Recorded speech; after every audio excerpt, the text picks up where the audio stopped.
some of the early artists that really moved me. I mean, we're speaking about philosophy. Vito Acconci was a poet. And again, like people think, if you ask anyone outside the front door of where we are, what do you think about art? They're going to talk about money, crime, and money. And that really it's so disconcerting to me, because really for me, art is everything but money, really, even though, of course, that inherently affects everything we say and do.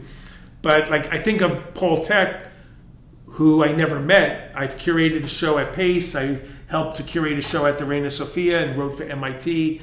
And he's one of the artists whose works just absolutely touched me to my soul. I mean, he made these meat sculptures that were depicted the line between life and death, the fragility of life, the vulnerability of humans.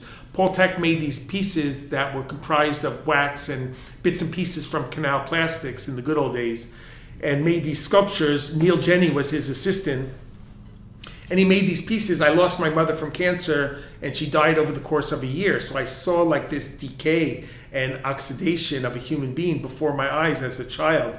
So everything I've done or felt since then is couched in loss, really.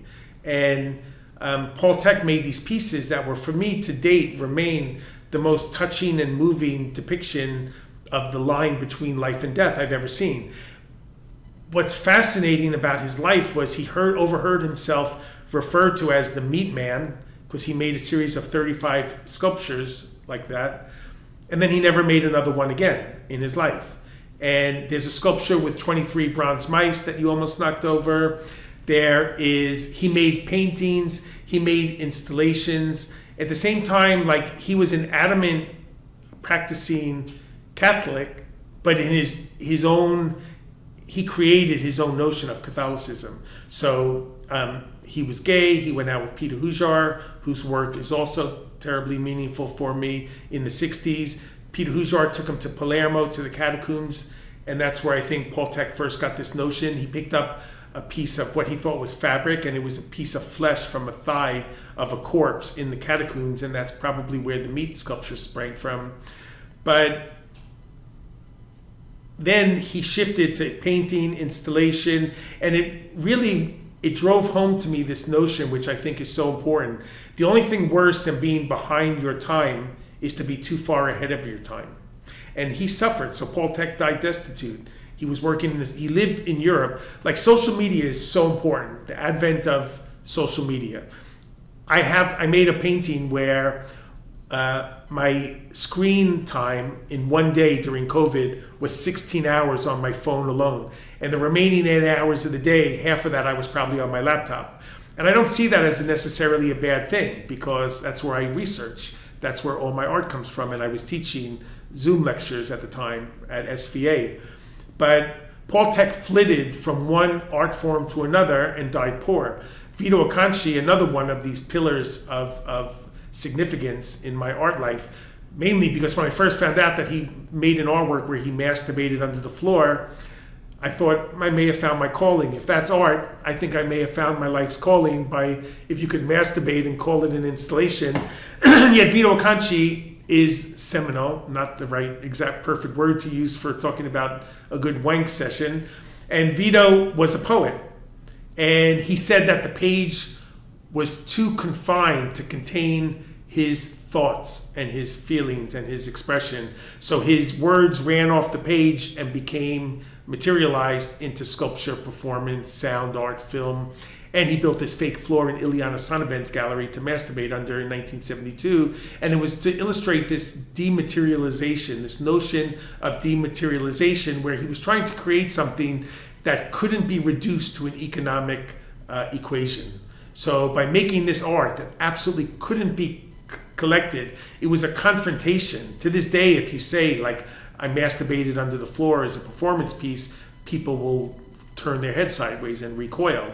And that basically was part of the reason I'm sitting here talking to you about art. And Vito, again, like, died penniless, and his work is so significant and so influential to so many generations. The whole field of performance artists wouldn't have existed without his early forays into the field.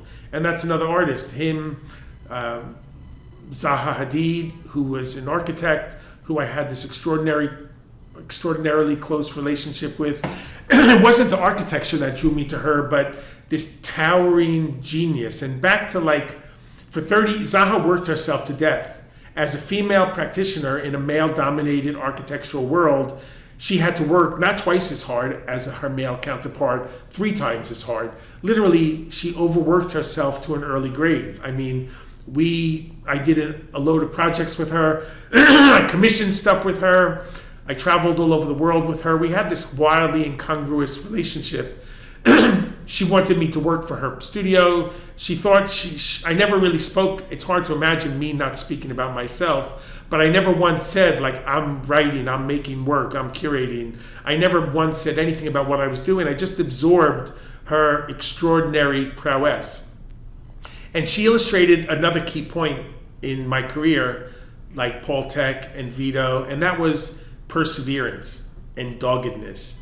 And if there's anything I've learned, what makes up for my lack of intelligence is my work ethic and the fact that I don't take no for an answer. I create my own opportunities and I persevere. And it's always a struggle because I go out of my way to make things more difficult for myself because I can't help myself. And at the same time, I don't settle, I don't capitulate, and I'm willing to work that much harder to get the opportunities that I'm after. And Zaha really drove that home for me and helped to illustrate that in a way which sadly took her life. She died for her work. And for 30 years, she didn't build a single building. She famously won a competition to build an opera house in the UK, in Cardiff, and the male jury couldn't see it within themselves to let her build the building she won a competition for, and they just took it away from her. And that wasn't the only time that's happened to her. She never built one of her most famous conceptual buildings, the Peak in Hong Kong. That was never built. She won a stadium in the Middle East, and that was taken away, and they said it looked like a vagina. And then they took it in Japan, and they literally, again, she won the competition, and they shut it down, took back the prize of the building, and had another competition and gave it to somebody else. So these are really examples for a way of life. And for me, art is not a thing, it's philosophy. It's a way of living your life in a very profound and basic way.